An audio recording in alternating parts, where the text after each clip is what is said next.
It's my pleasure to announce the new head coach for the Toronto Maple Leafs, Randy Carlyle. It became obvious to me in the last week that we needed to make a coaching change if we wanted to try to salvage this season. And obviously I have a track record with Randy, worked for me in Anaheim, did a great job. We had success there. We intend to do that again. Been a difficult couple days for me, but I'm excited. I'm excited to be here today. I think this change is something our team needed. I think it was required, and I think we've got a guy behind the wheel that can get us where we need to go. I want to thank Ron Wilson for giving us his best as a coach, for doing a good job and working his tail off.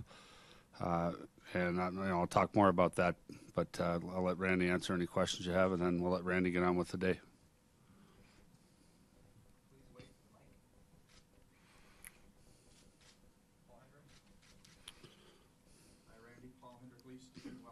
What was your message to the players when you arrived at the hotel last night in Montreal? Well, we met for close to an hour last night, and the reality was I sense that the hockey club is very, very tense right now. There's a lot of tension. I feel like the confidence level of the group is probably at a low where it's my responsibility and as a coaching and as a head coach and a coaching staff to pick these guys up. They got to feel a lot better about themselves than where they are today.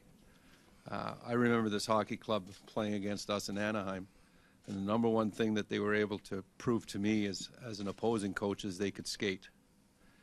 And that's what they have to get back to. They're a skating hockey club, and they got to get on their horse and start to skate. Now, there's various ways that we have to approach it and try to get them to do that, but first and foremost, they got to feel a lot better about themselves than what they are right now. And we're going to try and instill some confidence in them in a short period of time here. Brian, you've talked about coaching indicators for letting a coach go. Did you see those in the past week or so? Yes. What were they? Well, let's ask Randy his questions, and I'm not going anywhere. I'm happy to answer that question. Let's let Randy answer whatever question you have for him and then get back to work, and then I'm not going anywhere.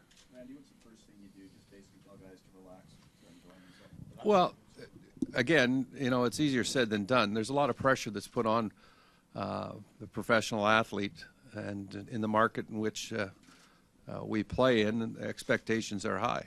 And it's as simple as that. But just taking a look at how many of you people are here today, this is an indication of an everyday occurrence for these players and the scrutiny that takes place. But again, they're professional hockey players. They've made the NHL. They're at an elite level. Now we have to find a way to re-energize the group. It's not that they have lost their skills. It's just that we have to rekindle their spirit. And it's important for them to go and feel good about themselves.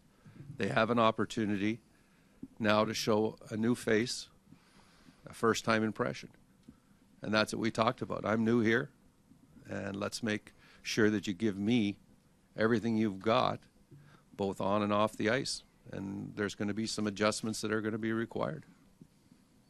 Randy, is it realistic to think that you can make an impact with the few number of games that are left in terms of the results this season? I think as a coach, you're always most concerned about the next one. And tonight, the next one is the most important game of the season. And that's the way we're going to prepare our group. It's not about anything else that's happening next week. It's about tonight. It's about our first shift. It's about our first period. It's about being first on the puck. It's about getting the first body check in, creating the first scoring chance, drawing the first penalty. All of those firsts have got to be front and center with our group, and that's what we're about. All the other stuff is all, in my mind, is window dressing at this time because our focus has to be on tonight's hockey game. Randy, much of your there's been a lot of talk already about your previous relationship with Joffrey Lupul. Could you comment on that, please? Well, Loops made a comment when we were in Anaheim previously about that he felt that I didn't use him correctly, and he was right. I made the mistake, and I said it at that time that we should have, and we made the mistake of not putting Joffrey Lupul at left wing in our top 6 grouping. But you have to remember that he came back off of some pretty dramatic back surgery. He had a number of infections, and we at one point thought he would never play again. And that's a mistake that we made, and I take responsibility for that. I've talked to Joffrey Lupul about it. That is water under the bridge. He's a top 6 forward for the Toronto Maple Leafs. He's having a career year, and good for him. Randy, how much notice did you get on this particular opportunity? Because it must have come together fairly quickly. Can you just go through the timeline? Well, I originally got a call from Bob Murray on Wednesday afternoon. I was actually getting ready to go to the Anaheim Ducks. Were playing the Buffalo Sabres. And the phone call came from Bob Murray that they were seeking permission to talk to me and that he had allowed that. And that's really when the process started on Wednesday afternoon, late Wednesday afternoon in California time.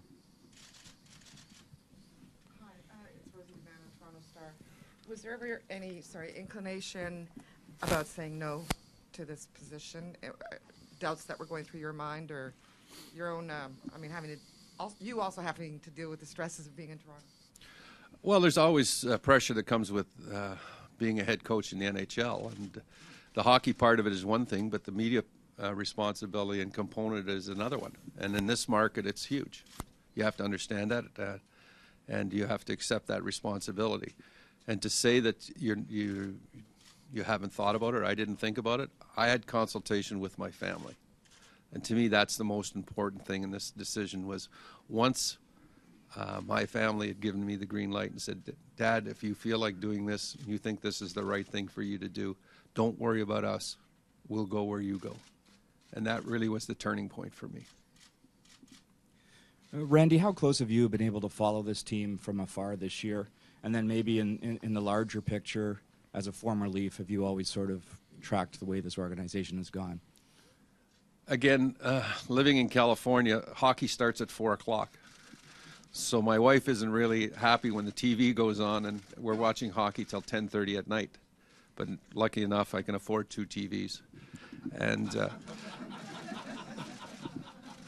the issue with that is that the hockey club I've watched from afar, and everybody has interest in the NHL on what's going on in Toronto because you guys make it exciting. You know, it's an exciting place to be.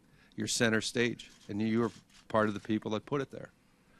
And to say that a kid from Ontario gets a second opportunity to represent the Toronto Maple Leafs, I feel very, very fortunate.